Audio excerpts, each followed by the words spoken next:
Hi,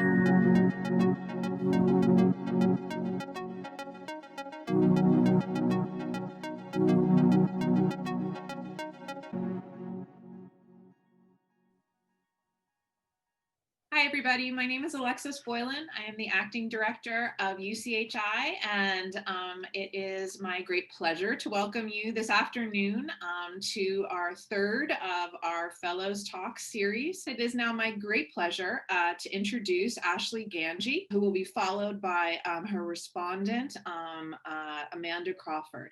Ashley Gangi is a fifth-year PhD student in the English department at UConn. Her research interests include 19th-century American literature, maritime literature, and the literature of the Gilded Age and Progressive Era having to do with finance. Her dissertation, May I Present Myself? Masks, Masquerades, and the Drama of Identity in 19th-Century American Literature, explores the relationships between confidence men and women and conceptions of value in 19th-century America. She has been published in the Studies of American Naturalism and has a piece forthcoming at the Extracts section of Leviathan, a Journal of Melville Studies. Professor Amanda Crawford is an assistant professor of journalism at UConn, a UCHI faculty fellow, and a former reporter for Bloomberg News, the Arizona Republic, and the Baltimore Sun. An investigative journalist, political reporter, and narrative nonfiction writer, Crawford's work explores the human impact of public policy. She has written extensively about gun policy, mass shootings, prisons, criminal justice, immigration, healthcare, and sexual assault, and has covered elections and government at every level across the US. Her writing has been widely published by major media outlets and literary journals, including Business Week, People, National Geographic, Ms. Magazines, High Times, Phoenix Magazine, The Huffington Post, The Hartford Courant, and Creative Nonfiction. So without further ado, I present Ashley Gangi. Thank you so much, Alexis. I just want to thank UCHI and everyone for coming and listening to my talk. So the title of the talk is Behind a Mask, Sentimental Performance and the 19th Century American Con Woman. And you can see on this first slide that I've got here, the image from the poster for the talk, which depicts the cover of an 1858 edition of Godey's Lady's Book. And I'm actually going to be talking about a story in this edition of the book, so I thought I'd give you a little bit of background there. And now I'm actually going to begin with just a brief overview of the dissertation, and then I'm going to move on to kind of focusing on one particular chapter. So as Alexis said, the dissertation is called May I Present Myself? Masks, Masquerades, and the Drama of Identity in 19th Century American Literature. And it's really an exploration of confidence men and women, con men and women.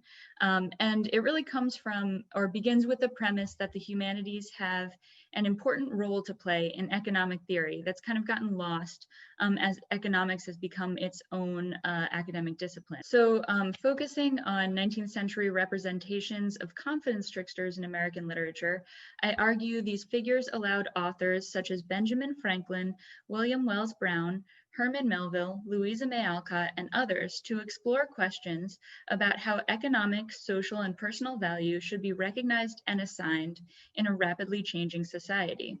I consider what the figure's popularity can teach us about the ways Americans understood increasingly abstract forms of value, for example, through currency and financial instruments. And such vehicles were particularly fraught in the 19th century America, since the country had no reliably recognized federal currency until after the Civil War, and counterfeit bills and personal notes of dubious merit circulated widely. So each chapter focuses on representative texts that explore the confidence trickster's relationship with signs of value. The first compares Benjamin Franklin's autobiography with that of contemporary swindler Stephen Burroughs to show how they both celebrated social performance as a legitimate source of value. The next chapter argues that the entire institution of American slavery functioned as a kind of large confidence trick based on performing race as a social value. And to make this case, I used George Wilkes' biography of illicit slave trader and forger Monroe Edwards alongside William Wells Brown's novel Clotel. The third chapter reads Herman Melville's The Confidence Man, His Masquerade, against newspaper accounts of various 1850s con men and women to register Melville's concern that social endeavors, including charity, were becoming economic propositions.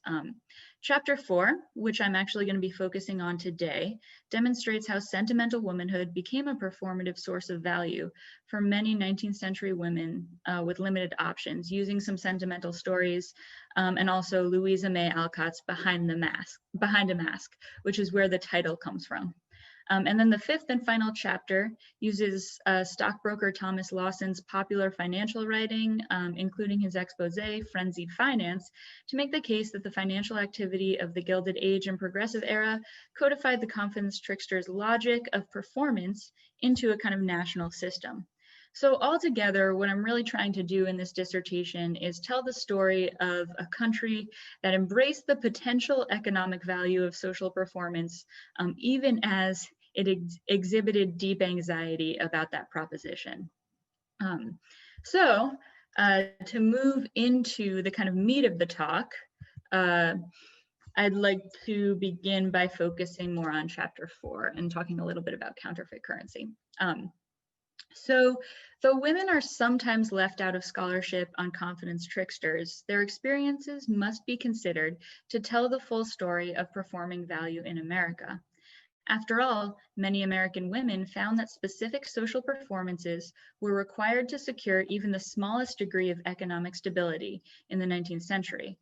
Although a devout belief in the separate spheres of the marketplace and the domestic space of the home maintained that women had neither capacity nor cause to make financial calculations, this belief obviously did not reflect reality. Deprived of opportunities to participate directly in some sectors of the marketplace, many women were forced to turn to social performance in order to survive and thrive in an increasingly industrial economy. And in middle and upper class social circles, certain performances of femininity had immense economic value. But for this reason, authors and intellectual leaders agonized over the possibility of deception in the performance of sentimental womanhood and attempted to devise ways of detecting sincerity to ensure that this performance remained a reliable indicator of social and moral value.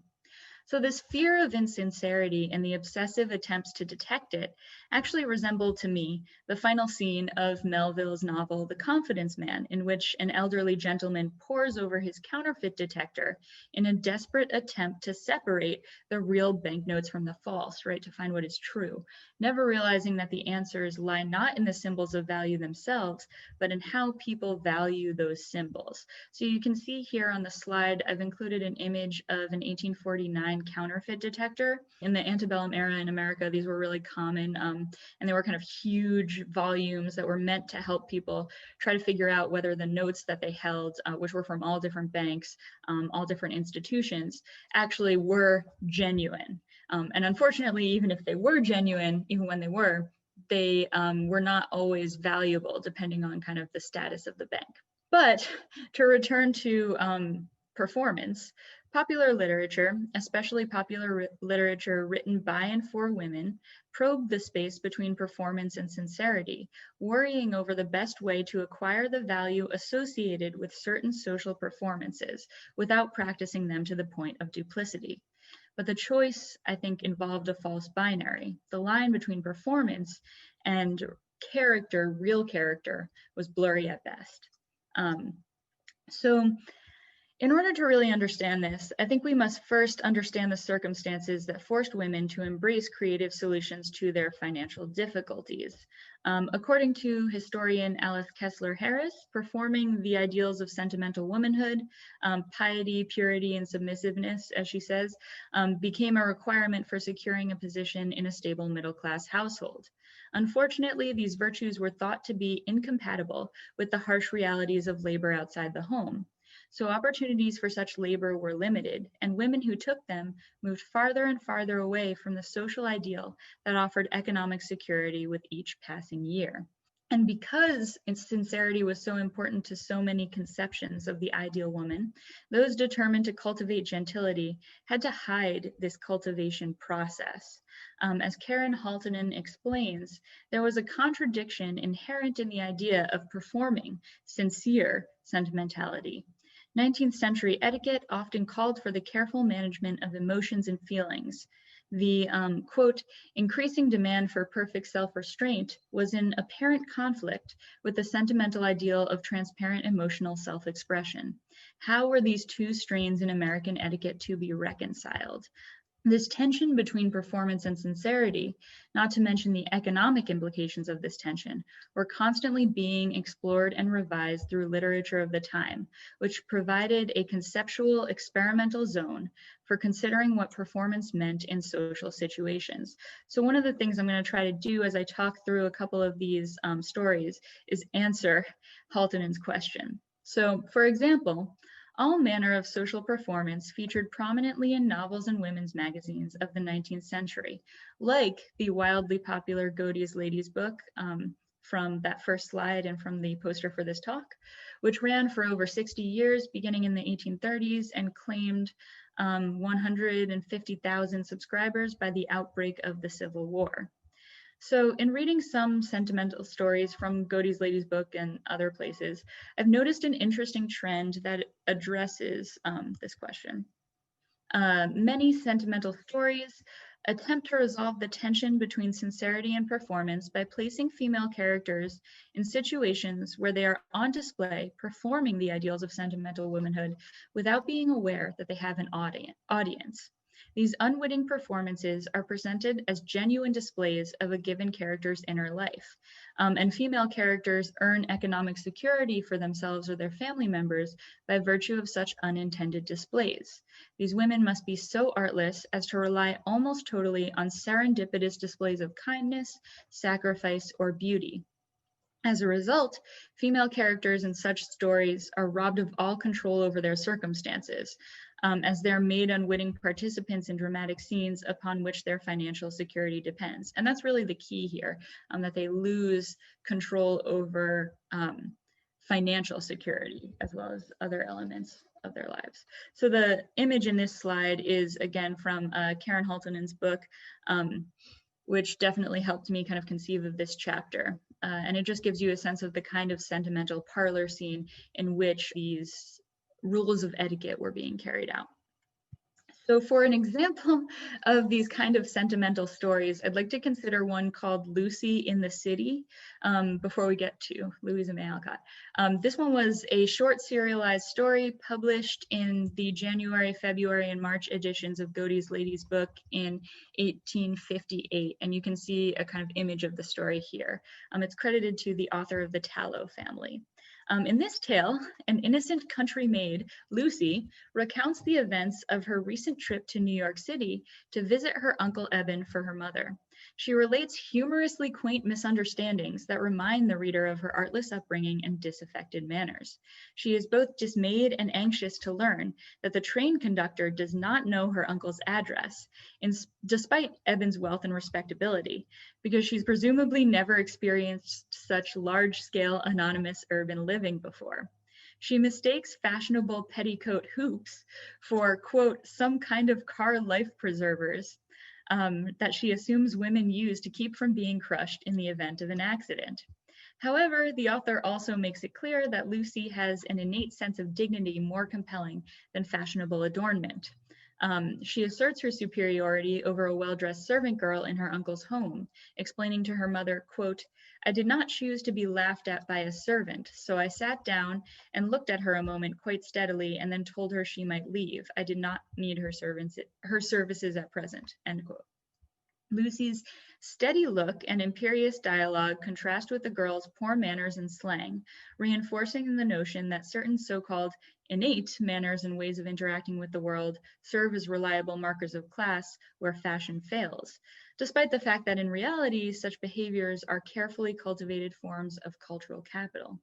The author rounds out this critique of fashion using Uncle Eben's sarcastic, dismissive remarks about city women and their frivolous obsessions with shopping and hunting husbands.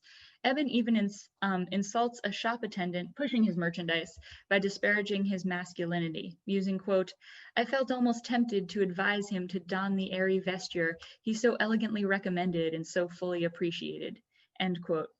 And it's no coincidence that both the husband hunters and the shop attendant that Eben dismisses so easily depend upon these activities for financial security, whereas Eben is wealthy and doesn't really have to worry about the money he spends. And yet, he's portrayed as a wise and benevolent, if somewhat sarcastic, uncle. Despite Lucy's asides lauding his kindness, however, the astute reader can't help but feel a bit alarmed at the ease with which he uses his wealth and position to manipulate and mock those around him.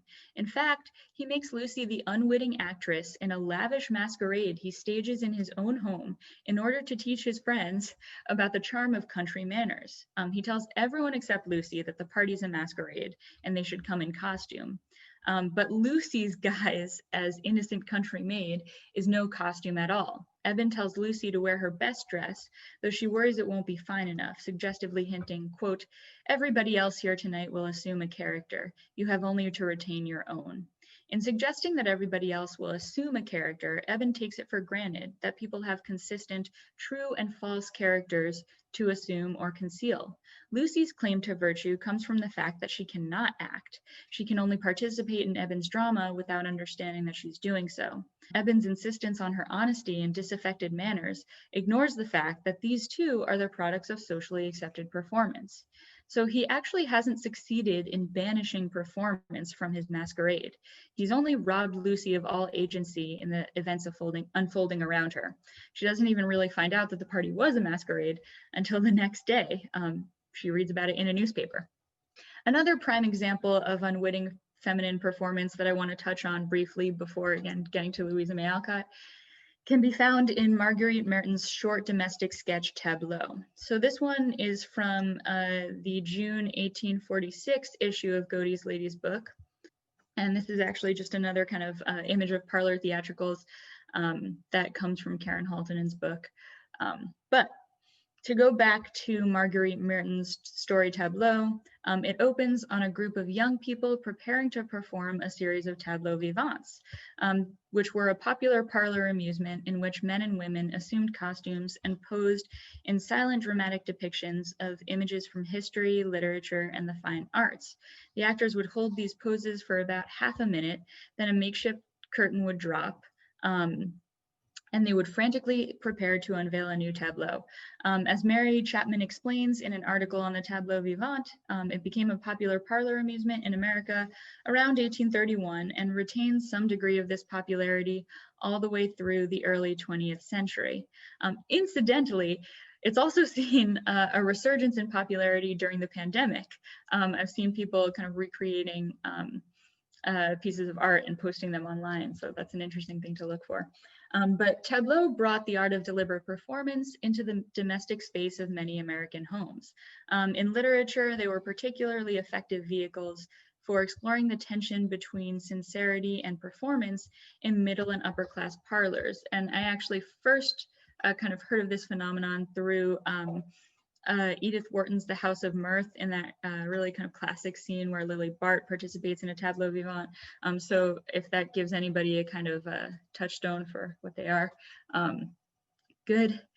So in Merton's story, a group deliberates over who is to play the Persian beauty Lalla Rookh, which comes from a poem by Thomas Moore, and I've included in these slides some engravings from an 1856 edition of that poem, which are the kind of things that people might have been looking at to create tableaux from. So you can see that. All of the female candidates in this story consider themselves too fair to play the role effectively, but during the discussion, the young and beautiful Florence stumbles into the room with a vase for the show. The men immediately suggest Florence as a candidate, but her older cousin says she is too young. On the day of the performance, an exhausted and put upon Florence is napping on a sofa when the young men come upon her sleeping form. Quote, Florence, her head supported on her exquisitely molded arm, around which her soft dark tresses floated with the gentle evening air, was reposing, a crimson shawl lightly thrown over her, on the velvet sofa, unconscious of the admiration she excited." End quote. Key to this scene is Florence's unconscious repose, which serves as an enticing representation of female sincerity. The unconscious woman is unfortunately the ultimate expression of the fantasy of artless performance. She exists as she is, to be observed and judged without her own mediation. The men are free to read and appreciate her so-called pure beauty without the distraction and potential for disingenuous acting endemic to all social situations. The short domestic sketch comes to a close as the men build a tableau around Florence and invite an audience to observe her sleeping form. Her arm was, quote, laid carelessly on the crimson velvet, which partly fell over her white dress. A string of pearls was negligently wound with her dark, rich hair. The handsome Faramours looked at her with an ardor not at all required of the character, end quote. So adverbs such as carelessly and negligently emphasize the artlessness of Florence's sleeping performance. And her unconscious appearance also inspires the gentleman playing Faramours to display his own sincere emotion. Thus, in this sentimental fantasy, the artless woman encourages others to embrace sincerity and helps ensure that the inner life remains visible on the outer body. In the end, Florence is eventually rewarded with marriage to Faramours and economic stability. So these two stories that I've described just now don't embrace performance. They all share a central figure, the sincere, oblivious woman behaving with genuine sentimentality, unaware of her audience and placed on stage. If sentimentality functions as feminine capital, the women in the stories above possess the genuine economic article. However, just as currency could be imitated with clever counterfeits, so too could sentimentality be deliberately performed and claimed without the difficulty of acquiring the genuine article.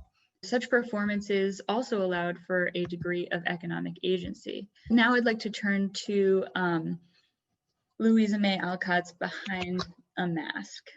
So in my opinion, some of the most expressive and thorough writing on 19th century American parlor, theatricals, and social performance comes from celebrated author Louisa May Alcott. Her most popular novel, Little Women, was published in 2 volumes in 1868 and 1869, and it opens on a conversation about the genteel poverty of the March family in the midst of rehearsing for a parlor theatrical written and staged by Alcott surrogate Jo March.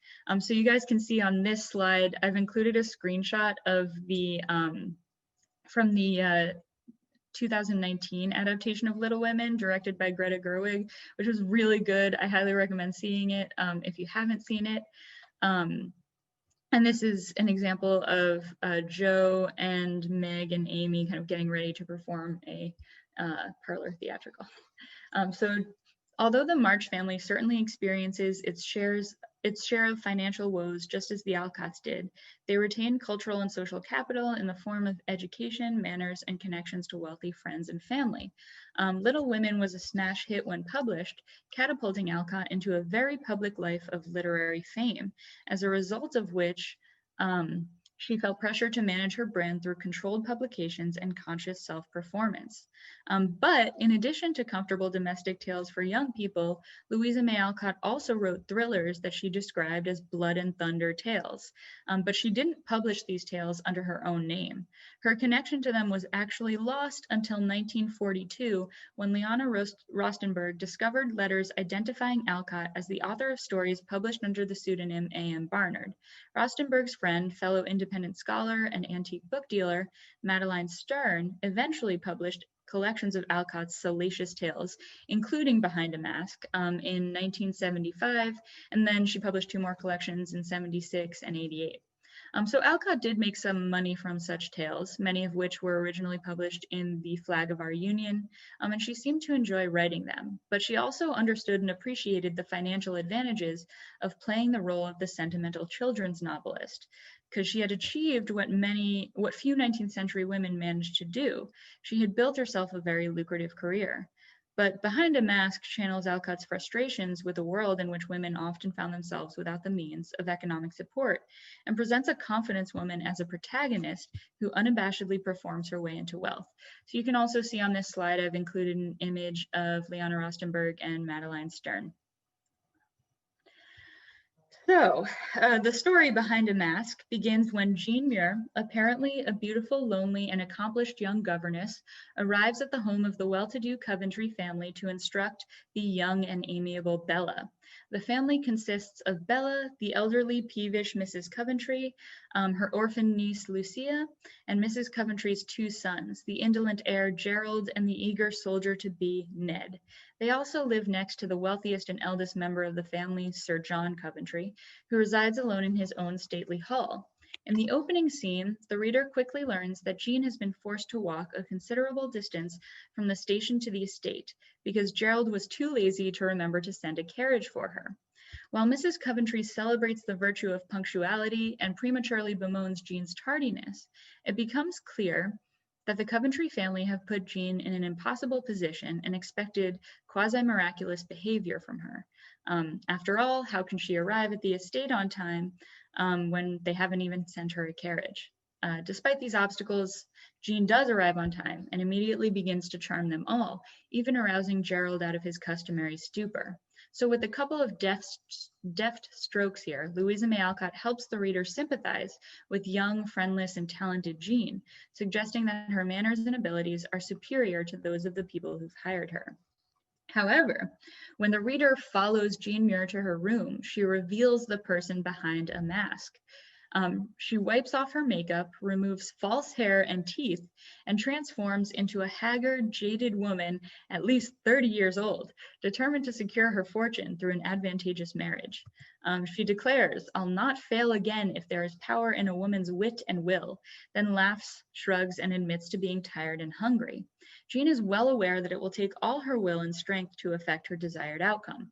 Far from being a lazy, frivolous woman looking for a clear path to a life of ease, as someone like Uncle Eben might assume, Jean is a tireless worker who invests in her own ability to control and manipulate events around her, instead of passively responding to them in sentimental ways that might or might not ultimately benefit her.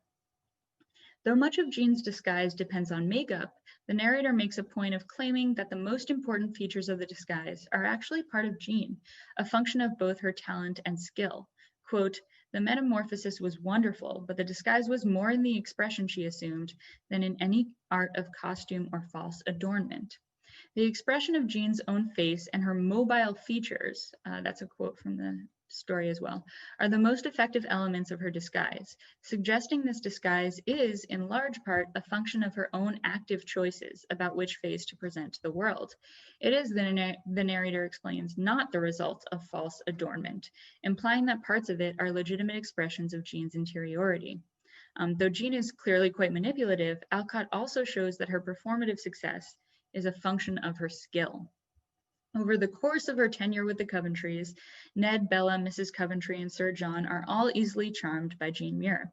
She knows enough to treat Gerald with cold disdain for his lazy behavior, trusting that her habit of ignoring him will eventually prove to be the most effective way to entice him. Meanwhile, Ned becomes so smitten that he eventually proposes, while Gerald's fiancée, Lucia, observes his own growing interest in Jean with alarm. The brothers actually come to blows over Jean, after which Ned is sent away owing to his military commission, while Jean tenderly nurses Gerald's wounds. Gerald and Jean participate in a night of performing tableaux vivants at Sir John's estate, during which Jean appears so charming that Gerald becomes positively infatuated. Unfortunately, Jean's past has begun to catch up with her. She's forced to hide angry letters from the victim of her last attempted seduction, and Lucia's loyal domestic servant attempts to uncover Jean's secrets. Eventually, it's actually Ned who learns of her past and sends her a letter telling her to vacate the Coventry home before he returns for a visit so they can all avoid a scandal. Instead, Jean makes one last bold gambit. She visits Sir John and stages a moment of sentimental sincerity, just like the moments of unconscious acting described earlier, in an attempt to get him to propose and agree to a hasty marriage. Unlike the moments I described earlier, though, this moment is deliberately crafted, and the way it unfolds suggests that the requirement for unconscious sincerity actually leads to increased layers of duplicity, as Jean can't tell Sir John exactly what she wants. Instead, she waits until he's gone into another room and puzzles over how to make her feelings clear without being presumptuous or immodest. Quote, her own eyes roved about the room, seeking for some aid from inanimate things, and soon she found it. Close behind the couch where she sat hung a fine miniature of Sir John. And then when Jean sees that he's sneaking glances at her, the narrator says, quote, affecting unconsciousness of this, Jean gazed on as if forgetful of everything but the picture, and suddenly, as if obeying an irresistible impulse, she took it down, looked long and fondly at it, then shaking her curls about her face, as if to hide the act, pressed it to her lips and seemed to weep over it in an uncontrollable paroxysm of tender grief. Jean understands the value of apparent sincerity so well that she's able to counterfeit its performance successfully. The irresistible impulse she appears to obey is a testament to the sentimental valorization of feelings so powerful that they supposedly cannot be feigned and become legible on the body, despite every attempt to hide them. Jean knows enough to pretend that she's hiding the act and to increase the illusion that she believes she's unobserved, while also drawing attention to her pretty curls. The scene culminates in her uncontrollable, tender tears, and her sentimental performance of sincerity actually works like a charm. Sir John demands to know why she's crying, immediately confesses his own love for her and his determination to marry her. But here's also where things get interesting. As they promise to love one another, Jean's performance slips into a liminal space between reality and fantasy. The novella actually doesn't condemn Jean for her duplicity. Instead, it offers a more complex resolution in which elements of Jean's play acting begin to seem genuine, and the difference between Jean's fictional role and her actual identity becomes difficult to parse.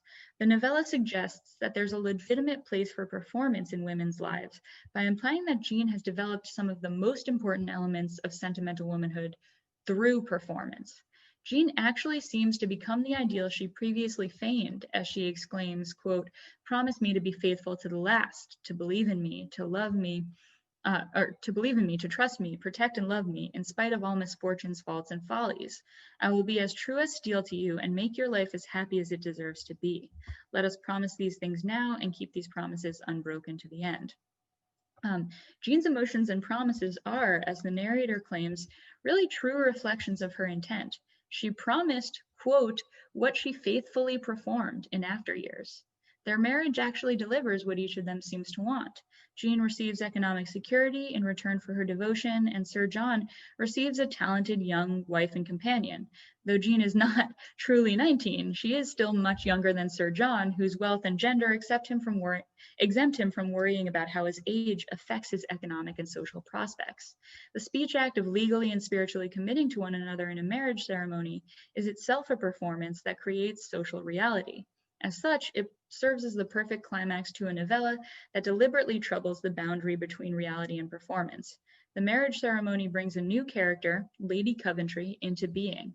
It legitimizes and names this new character, a combination of devoted young lady and worldly actress. So given the importance of performance and all we've observed about the power and popularity of unwitting displays of sentimental womanhood, it's really difficult to overstate the originality of Alcott's story. And I do recommend that everyone go and read it because it really is a delight. Instead of a passive, sincere actress who has no idea she's on display and retains no control over the events of her life, Alcott crafts a feminine protagonist who embraces performance, controls everyone around her with remarkable ease, and most incredibly of all, succeeds in earning the economic security ordinarily promised only to women who eschewed all forms of insincere social performance. So I really want to emphasize two central points. The degree to which Jean Muir's actions are rooted in financial and economic motivation, and the way Alcott embraces the kind of disconcerting sense that there's no observable, detectable difference between well-performed sentimentality and actual sentimental feeling. Similarly, both currency and cultural capital are themselves signs that acquire value by virtue of context and performance in social spaces. So Jean Muir is, to me, the ultimate depiction of the 19th century confidence woman. She raises the possibility that feminine sentimental behavior was merely a con, a profoundly destabilizing notion that upset the model of separate spheres upon which American morality supposedly hung by a delicate thread. If American women were merely con artists, forced to attend to their economic needs through social performance, they could not simultaneously serve as guardians of truth, purity, and sincerity. Perhaps the home, far from being a safe haven from the economic duplicity of the outside world, was actually the heart of that world. Perhaps the home nurtured a sense that performance dictated value, and therefore was itself one of the most valuable skills an individual could acquire. So thank you guys very much for listening, and I'll be happy to talk to Amanda and take questions from her and everyone else. Great presentation, Ashley. I'm just going to talk for a few minutes before I open everything to questions for Ashley. As you know from my introduction, I'm a journalism professor. I am not a scholar of 19th century American literature as Ashley is, and as I suspect that some of you on this call are. But I am a woman of a certain age. And so there are certain reactions I have to Ashley's presentation that I would like to share. I was not familiar with Behind the Mask until learning it from Ashley's research. I'm privileged to be in a writing group with Ashley, so I have read some various forms of this chapter. And immediately when I read it and learned about the Jean Muir story, I was struck by the essence of Jean Muir's performance. While there certainly are the performances of sentimentality that Ashley talked about, the major performance, is the fact that she is pretending to be younger than she is. She is haggard at the age of 30. She takes out her teeth and takes off the makeup, and lo and behold, she is this awful haggard crone because she is 30 years old. So as a woman in my 40s, I'm obviously immediately struck by that and the notion of the performance that was required of women in that time period to perform, to appear younger or to be young in order to gain the economic security of marriage. As Ashley notes, Jean Muir's talent and her skill ultimately end up being more important in her ability to achieve her goal and marry Sir John. But it still is the con of her being this younger woman, which is particularly striking when the story concludes with her landing Sir John Coventry, who, as Ashley noted, is decades and decades older than her. And there appears to be no stigma to a much older man pursuing a woman who he believes is 18 years old. She is maybe somewhat more age appropriate at 30, but she's still decades younger. And because of his wealth, his class, and certainly most importantly, his race and his gender, he is not required or expected to have any similar social performance as far as concealing his age or appearing to be more sentimental or naive than he actually is. So these were the thoughts that were going through my head this morning as I was thinking about this presentation, and I was doing my morning reading. And I came across an essay that was just published last week in a literary journal that I like called Hippocampus, which it's a creative nonfiction journal. And I was reading one of the essays and I was struck by the social performance that the author was talking about in, certainly the 21st century. She was describing in this essay her mother having had plastic surgery, but she starts to discuss how she learned to perform the role of womanhood. And she talks about visiting her grandmother and watching her grandmother get ready in the morning. She says the process took over an hour. And so this is what she writes. Oh, and I'm sorry, this is an essay from Hippocampus called The New Pretty by Nicole Grave Lipson, and it published November 8th. She writes that she's watching her grandmother. To be in this bathroom is to witness a solemn ritual of womanly alchemy, and I know not to disturb. The room smells of cold cream, powder, waxy lipstick florals, My grandmother goes about her work with practiced gravitas, unscrewing tops, spreading creams across her cheeks, painting her lips and lashes. She adds layer over layer, pigment upon pigment. Her face brightens, transforms from plainly pretty to magnificent. The final touch is her wig, lustrous with regal streaks of black and silver, which she lifts like a crown from its styrofoam bust. She fluffs it with a comb, then stretches it over her head. She leans into the mirror, dabbing her lips with a tissue, then steps back to examine her work. Satisfied, she walks out the door, tapping me jauntily on the head as she passes. This, I learn, is how a woman comes to life, which, is speaking to it from the 20th century perspective. And so I just want to make one other point to connect the dots here.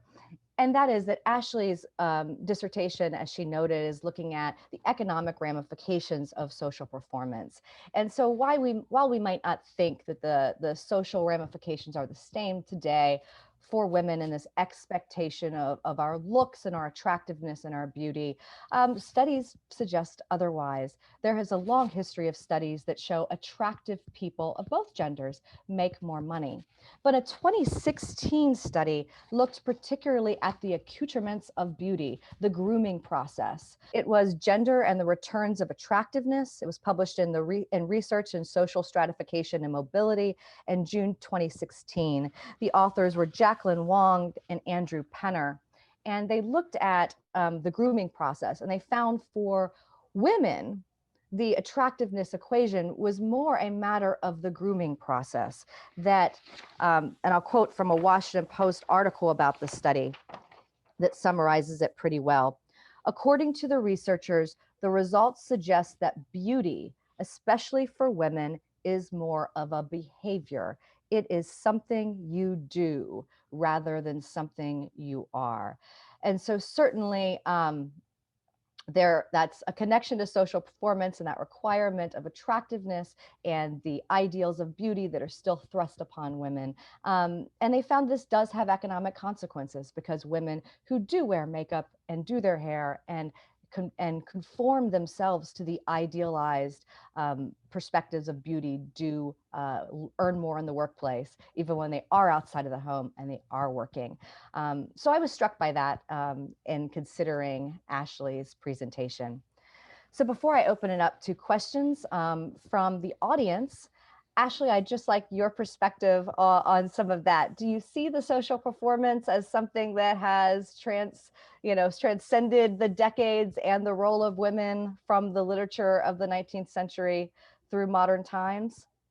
I mean, thank you so much for that response. That was great. I think you've given me so much to think about. I think, I guess I'm going to begin by saying that one of the reasons why I wanted to focus on con women in this chapter, as I said earlier, was that I think in a lot of discussions about performance and economics and performing a con, women are kind of left out. And I think what I'm trying to do in a larger way in this dissertation is talk about performance and value generally. And I think the issue of gender is so important for kind of dictating the type of performance that we expect. And like we all know, right, that certain gendered performances can bring cultural capital. And I'm throwing around that term cultural capital, but I'm taking that term from an essay called The Forms of Capital by a sociologist named Pierre Bourdieu. And he says that cultural capital is a type of capital that's convertible in certain conditions into economic capital.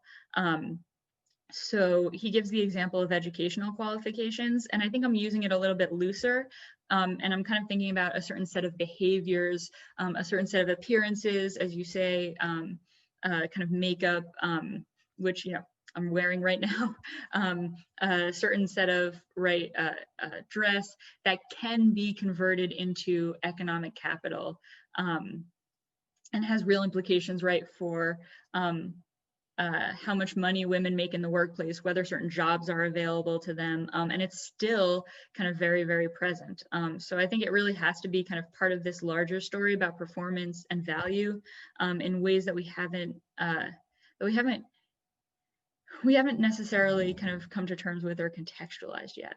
And I also think, I don't want to take up too much time, but I'll also say I do think race also is very important. And part of the other things that this chapter goes into that I didn't have the time to cover was really the way that in fascinating ways, kind of whiteness gets associated with gold and with certain forms of capital that are thought to be in some ways more secure, more trustworthy than paper money. And there's a novel by Maria Amparo Ruiz de Burton called Who Would Have Thought It that I talk about that I think makes this point in a really interesting way, where the heroine is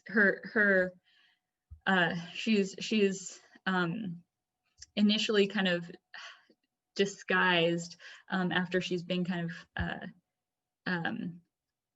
kidnapped, and as she becomes kind of whiter as the novel progresses, her wealth and her sentimentality also become kind of more and more pronounced.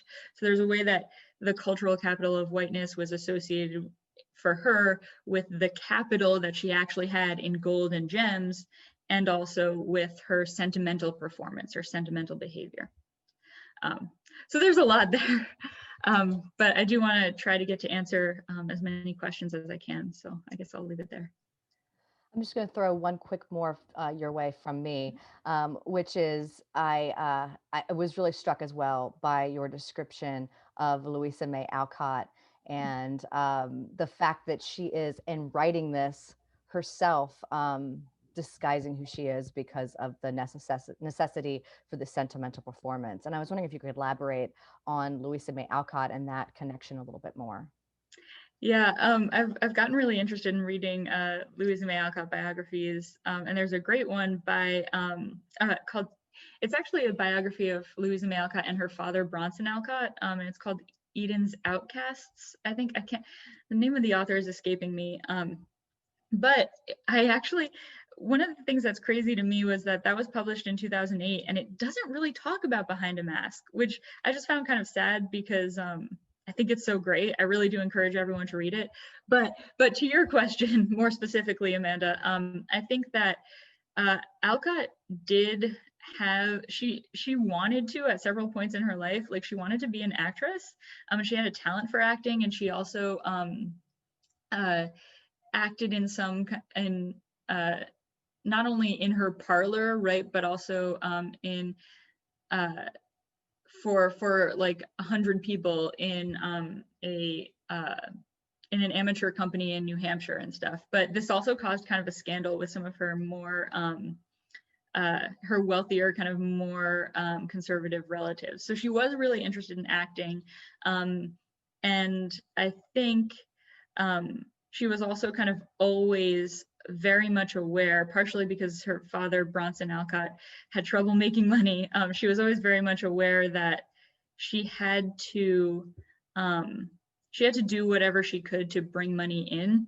And if acting wasn't going to cut it, and if acting was also going to potentially damage their relationship with some of the wealthier relatives who could and sometimes did help them in hard times, then, you know, writing made sense, and writing what would sell made sense. And, you know, Little Women was very, very popular. Like I said, I think I have some statistics about, I think within 2 months after the first volume was published, they had sold out all the copies that they had printed and ordered, like an addition, like twice the amount that they had printed in the first run. And she just, she really zeroed in on something very lucrative there. I hope that helps answer the question. It does. And the first question from our audience is from Daniel Pfeiffer. The discussion of the tableau vivant made me wonder if there's something to make of these writers' interest in the con at the same time as the rise of literary realism. Are realist writers concerned with the verisimilitude of readers' suspension of disbelief, two sides of the literary con of realism? Yeah, I think that's a great question. So I do think that one of the arguments Karen Haltonen makes in her book is that actually, as the century wore on, Americans, especially in their kind of popular culture, were embracing performance more and more. And I'm not, like, I think she's talking about it in the context of theater and the parlor. I'm not really sure what to make of it in the context of like literary realism. I do know there are a lot of realist novels that are really deeply engaged with figures that I would call con men. I mean, I'm thinking about Theodore Dreiser in particular, and I'm thinking about Sister Carrie and her engagement with acting, but I'm also thinking about the financier. And I would consider Frank Cowperwood or Cooperwood as a kind of con man. And my fifth chapter really is about talking about the way that financial activities financial activities were based on performing value in a way that was very similar to the confidence trick. But in terms of authors, realist authors kind of playing on the idea of the confidence trick as a way of presenting a version of reality to their readers, I don't know. I mean, I think they were channeling performance probably just as much as many other authors were. I mean, part of to write is partially to perform in a sense. The next question comes from Rebecca Rao. Have you seen any women talked about as con women? Do folks in the 19th century ever actually call the performances you talk about cons? If not, why do you think that language is reserved for men? Yeah, that's a great question. So the term confidence man really was generally reserved for men, I think.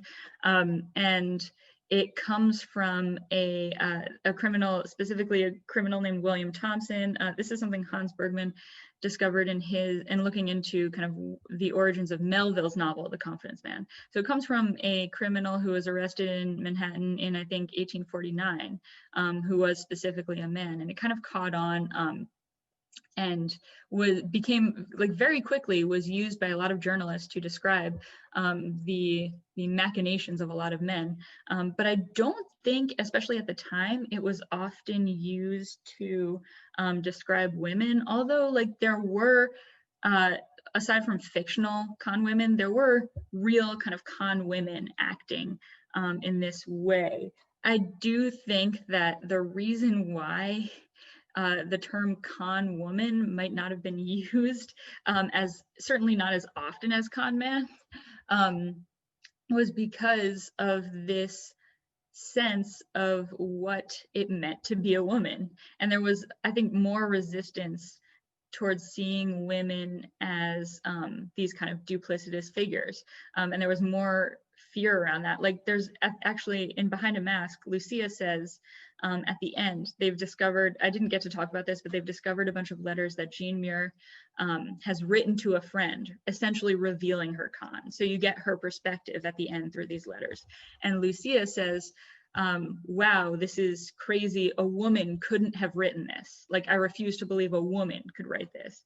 And I think that's very telling because there was just this refusal to accept, even though there clearly were con women making lots of money and doing very well for themselves, there was this refusal to accept that that could be a feminine trait at all. So I don't think it was used, certainly not as often as it was for men. Carrie Carnahan, who's also a dissertation fellow at the Humanities Institute, asks if Ashley can share her thoughts on how her research on social performance and con artists in the 19th century might inform an understanding of social performance in the 21st century, perhaps in particular in the political class. That's a great question, and that's part of the reason why I think I became interested in doing a dissertation like this. And I think one of the things that I've learned, from doing this research is just how deeply kind of so much it's just really reinforced my sense that performance is so important in dictating kind of what people value, and not only like kind of morally, but also economically. Like we tend to think that there are kind of solid facts or solid sometimes it's thought of labor or goods or services behind value or behind symbols of value, but that's not necessarily the case. And I think it's no accident that like Trump's main talent is for performing wealth, for kind of making people believe that there's something behind that wealth. Because we really do tend, I think, to take it for granted that that's the case. And I think when you look back at the history of currency in America and also of con men in America, you just realize how much this way of dictating value through performance, this way of kind of performance being really the thing that controls value, including economic value, how much a part of our history that's been, and how much we've kind of lost sight of that, I think, in talking about economics today. And I'm not an economist, so I can't claim that with total confidence. But I do just think I want to kind of keep remembering that for myself as I move forward. The next question comes from Christopher Bolster. It seems like the literature suggests that men especially value artlessness and authenticity in women. Did women feel similarly about men? If not, how can we account for this difference? That's a really great question. I'm not sure I really thought about it. I do, yeah. So I do think that in some of these stories that I've read, and there are others, I didn't cover all of them. I don't even cover all of them in the big chapter, and I certainly didn't cover all the ones that are in the chapter in this talk today. But I do think, yeah, a lot of these sentimental stories also kind of expect sentimental behavior from men as well. Although I don't think there's the same concern over duplicity that there is with women. I think in some ways there's a sense that since this goes back to the kind of separate spheres type of ideology I was talking about, where in some sense there's a sense that women were meant to understand that men sometimes had to practice less than savory or less savory kind of ways of behaving in the world outside of the home, right? And that they weren't necessarily expected to behave particularly morally in the business sphere, whereas women were supposed to be the kind of guardians of that type of moral behavior. And I think, like, this, of course, this is nothing new. I mean, scholars have really explored this type of ideology, but I do think that that's part of what gives a different kind of energy to the fears of women being duplicitous, especially women, like sentimental women in these kinds of upper and middle class contexts, as opposed to men. And I think, of course, right, the whole upper middle class parlor experience was certainly not the experience of most American women either, and I think that's important to note. But I think it's also kind of really, it was extra difficult, I think, for women who didn't even have this performative option open to them to acquire economic security, partially because they just didn't have the same opportunities as men for various types of jobs, for labor. I'm going to jump to a question by Claire Eby because it's on the topic of gender specifically. So she wants to know if gender, specifically womanhood in the 19th century as a confidence game. At the start, you noted that womanhood is a social performance. Does that mean all social performance is a con? It's her first question. And there's a second part to her question, which is how is your idea of gender performance similar to or different from Judith Butler's? So those are both great questions. I think I'll take the first one first. I don't think all social performance is a con. I do think all social performance has value and economic value potentially, but I think what I'm particularly interested in calling this in talking about con women is the type of thing we see with Jean Muir, where her behavior I really would call a con, because it isn't strictly a kind of social performance in terms of acting a certain way, putting on certain clothes, wearing makeup, et cetera, et cetera. It is kind of deliberate lying about her age. That said, she does, I think, she does kind of give us the uncomfortable sense that what she's doing is a social performance, and she makes us, and I think Alcott makes us think about the fact that the line between social performance and conning isn't always as I think isn't always as clear as we might think or as we might like it to be. So I guess my answer is I don't think all social performance is a con, and yet maybe more social performance than we tend to think about, or maybe the line between social performance and con is slippery, I guess, is where I'll leave that. And then, yeah, so I do talk about Judith Butler a little bit in my chapter, in the larger chapter, and I think, so I go back to her 1988 essay, Performative Acts and Gender Constitution, so which I think is really foundational. But and she talks about, I think one of the things I'm really interested in there is that she talks about gender as, and the body specifically, as not merely matter, but a continual and incessant materializing of possibilities, and gender as an identity that becomes an object of belief as we consistently perform it over and over again. So I think actually Judith Butler is really important to what I'm trying to do and what I'm trying to suggest. And I don't think, I mean, of course, we're talking about way after Louisa May Alcott wrote Behind a Mask, but I think part of the insight at the end of the story that Jean Muir's performance is in some ways similar to other sentimental performances does start to get at that idea that gender is a performance, and it's a performance that kind of constantly happens. And I also just really think it's important for us to constantly remember that it's a performance with economic value, with potential economic value. We'll take more questions if there are more, but the last question we have in the Q&A is from our fellow at the Humanities Institute, David Samuels. He says, this is really resonant with some things I've encountered recently about progressivism's continual arguments about the proper relationship between commerce and civic virtue.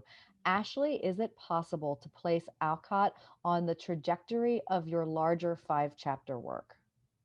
Like I said, I think that I wanted to have a chapter focusing specifically on gender and performance because I think so often that gets left out of books, the books I've read, which, to be fair, tend to be older, about con men, Even the phrase con man, leaves out women.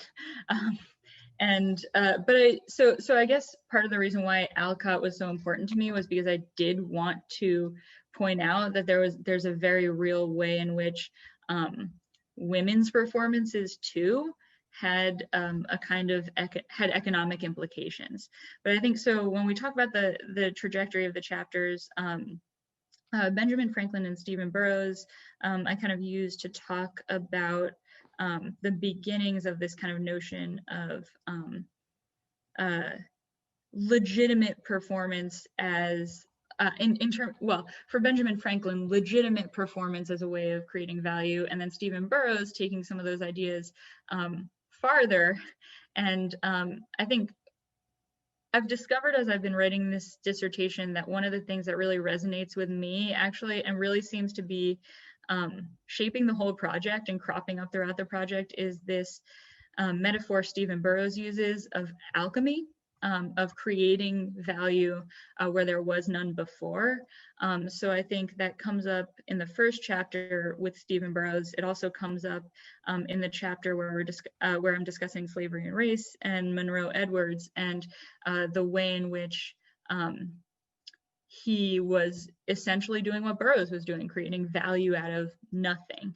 And then I think, right, that's also in a sense what Jean Muir is doing. She's creating value, not out of nothing, but out of what she has, her haggard face and her, lack of teeth. But so I think for her too, it's a process of alchemy. And I don't know if that answers the question, but I think that's really what I've actually discovered as I've been writing the chapters, that all of these, that for all of these cons, and men and women participating in cons, they're performing as a way of creating value, as a way of engaging in this process of alchemy. Well, thank you, Ashley, very much. It was a great session with your answers there. Thanks, Amanda. Thanks, Ashley.